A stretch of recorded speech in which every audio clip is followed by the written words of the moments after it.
है दोस्तों, मेरा नाम प्रिंस मौर्य है और आज हम प्रोग्राम लिखने वाले हैं जिसमें कि एक हम पैटर्न क्रिएट करेंगे। तो आइए देखते हैं किस टाइप का ये पैटर्न है। तो दोस्तों, इस पैटर्न में सबसे पहले हमें एक रो में 1 प्रिंट करना है, सेकंड रो में 1 एंड 2 प्रिंट करना है और थर्ड रो में 1, 2 एंड 3 प्रिंट करना है। फोर्थ रो में 1, 2, 3 एंड 4 प्रिंट करना है और फिफ्थ रो में 1, 2, 3, 4, 5। यानी कि हमारा जो जैसे जैसे रो की काउंटिंग बढ़ती जा रही है वैसे ही नंबर ऑफ़ एलिमेंट्स हर रो में बढ़ते जा रहे हैं। तो आप इस पैटर्न को समझ चुके होंगे। तो चलिए एक बार इसके कोड के लिए हम पेंट पे देख लेते हैं कि किस टाइप का हमें लिखना है। तो दोस्तों, अब हम लोग पेंट पर आ चुके हैं। अब हम इस पे देखते हैं कि हमें किस तरह इसको बनाना है।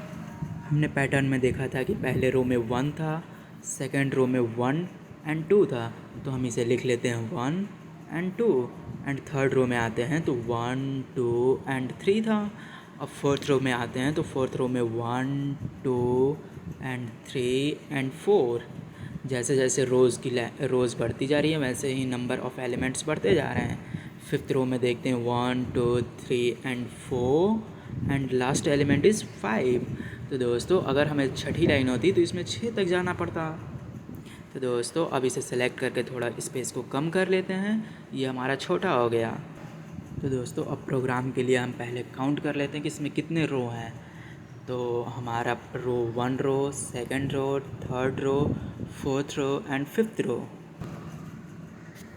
तो दोस्तों, यहाँ पे हमारा फॉर लूप के लिए हमारा आई जो है वो हमारा लास्ट एलिमेंट इसमें 5 तक है, तो मतलब कि 5 रोज़ हैं तो ये हमारे 5 तक जाएगा। तो दोस्तों, देख लेते हैं कि इसमें कहाँ से कहाँ तक कोड जाएगा। फॉर लूप के लिए दोस्तों, सबसे पहला हमारा जो एलिमेंट होगा वो 1 से स्टार्ट होगा और हमारा n तक जाएगा। n हमारा रिप्रेजेंट कर रहा है नंबर ऑफ़ रोज़। तो दोस्तों, हमने 1 to n कर लिया। अब हम लोग सेकंड लूप को ओपन करेंगे जो कि हमारे नंबर्स को प्रिंट कराएगा, जो कि दोस्तों हमारा होगा फॉर लूप के अंदर जे। यानी कि जे जो हमारा है दोस्तों, जे चलेगा 1 से लास्ट एलिमेंट जो कि हमारा आई होगा। यानी कि जितने हमारे रो में एलिमेंट्स हैं उतने हमारे आई हैं। आई हमारा कितना होगा दोस्तों, यहाँ पे 1 होगा। यानी कि फर्स्ट रो के लिए हमारा आई 1 होगा और जैसे जैसे रो हमारा बढ़ता जाएगा उतने ही एलिमेंट हमारे बढ़ते जाएंगे। तो दोस्तों, ये हमारा जो हुआ आई। अगर दोस्तों हमारी आई की वैल्यू 1 है तो हमारी फर्स्ट रो चलेगी। फिर अगर हमारी आई की वैल्यू अगर हमारी 2 हो जा रही है तो हमारी सेकंड रो चलेगी जिसमें कि हमारे 2 एलिमेंट्स प्रिंट होंगे, 1 एंड 2। फिर अगर हमारी आई की वैल्यू 3 हो रही है तो दोस्तों हमारी थर्ड वाली जो रो है जिसमें कि वैल्यू है 1, 2 एंड 3, ये हमारी प्रिंट होगी। ऐसे ही दोस्तों हमारा प्रिंट होता रहेगा। आई जैसे जैसे बढ़ता रहेगा वैसे वैसे नंबर ऑफ़ रोज़ बढ़ते रहेंगे और कॉलम भी। तो दोस्तों, अब हम अपने कोड पर आते हैं और अपना कोड लिखना स्टार्ट करते हैं। तो दोस्तों, सबसे पहले हम अपना हेडर फाइल को इंक्लूड कराते हैं जो कि इंक्लूड आइसोटर्म है। तो दोस्तों, आइसोटर्म पहले हम लिख लेते हैं हम, और उसके बाद अब हम इसमें यूजिंग करेंगे यूजिंग नेम स्पेस std। तो आप लोग जानते ही हैं कि नेम स्पेस std का यूज़ क्यों किया जाता है इनपुट आउटपुट लेने के लिए। तो दोस्तों, हम पहले इसको लिख लेते हैं। उसके जस्ट बाद दोस्तों हम फिर अपना मेन फंक्शन का यूज़ करेंगे।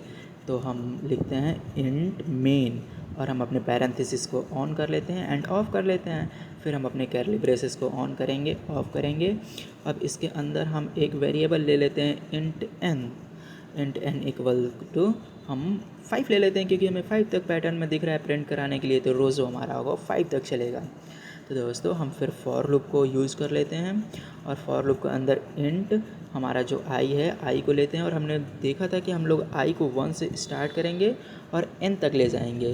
तो n हमारा कितना हो जाएगा दोस्तों, तो n हमारा 5 था, तो n की वैल्यू हम यहाँ पे n ही रखेंगे क्योंकि हम यूज़र जितना चाहे उतना कर सकता है। तो इसको हम लिखे हैं आई इज़ ग्रेटर देन और इक्वल टू n। फिर i की वैल्यू दोस्तों हर बार हम प्लस प्लस कर देंगे। फिर दोस्तों हम इसको इसके लूप के अंदर आते हैं और पैरेंथेसिस कर्ली ब्रेसेस लगाते हैं और इसके अंदर अब हम सेकंड वाला ओपन करेंगे। अरे दोस्तों, ये रेड दे रहा। अच्छा, n की वैल्यू हमने असाइन नहीं की, तो n वैल्यू हमने लिख दिया। अब पैरेंथेसिस के कर्ली ब्रेसेस के अंदर आते हैं हम और हम लिखना स्टार्ट करते हैं। तो अब हमारा सेकंड लूप चलेगा जो कि हमारा फॉर लूप ही होगा। तो दोस्तों सेकंड लूप हमारा जो है फॉर वो हमारा स्टार्ट हुआ। पैरेंथेसिस के अंदर हम लिखेंगे जे, इंट जे इक्वल्स हमारा होगा J1 से चलेगा। और दोस्तों हमारा इंट उतने बार ही चलेगा जितना आई की वैल्यू होगी। तो J इज़ ग्रेटर देन और इक्वल टू हमारा होगा दोस्तों आई, क्योंकि आई अगर हमारा 1 है तो हमारा केवल एक ही बार J चलेगा। तो दोस्तों फिर J की वैल्यू प्लस प्लस कर देते हैं और फिर हम J के लिए फिर पैरेंथेसिस इसकी ब्लॉक ऑफ कोड में आ जाते हैं। अब इसमें हम क्या करते हैं कि हम सी आउट करा देते हैं। हम लोगों को सी आउट कराना है क्या, तो हमें दोस्तों J की वैल्यू को सी आउट कर देते हैं और एक स्पेस दे देते हैं, क्योंकि हमें ऊपर पैटर्न में स्पेस भी है। तो दोस्तों अब हम अपना सेमीकोलन लगा देते हैं और ये हमारा कोड कंप्लीट हो गया।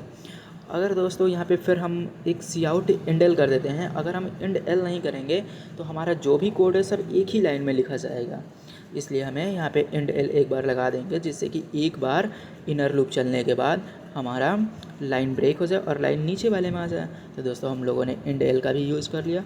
अब यहाँ पे हम रिटर्न 0 कर देते हैं। तो दोस्तों हम लिखते हैं और रिटर्न 0 हो गया। दोस्तों अब हम अपने कोड को सेव कर लेते हैं। सेव करने के बाद माउस पे राइट क्लिक करेंगे और रन अ कोड कर देंगे। फिर उसके बाद हमारा कोड कंपाइल हो रहा है और हमारा पैटर्न प्रिंट होके आ गया दोस्तों। तो अगर वीडियो अच्छा लगा हो तो चैनल को सब्सक्राइब करें एवं वीडियो को लाइक करें। थैंक यू दोस्तों।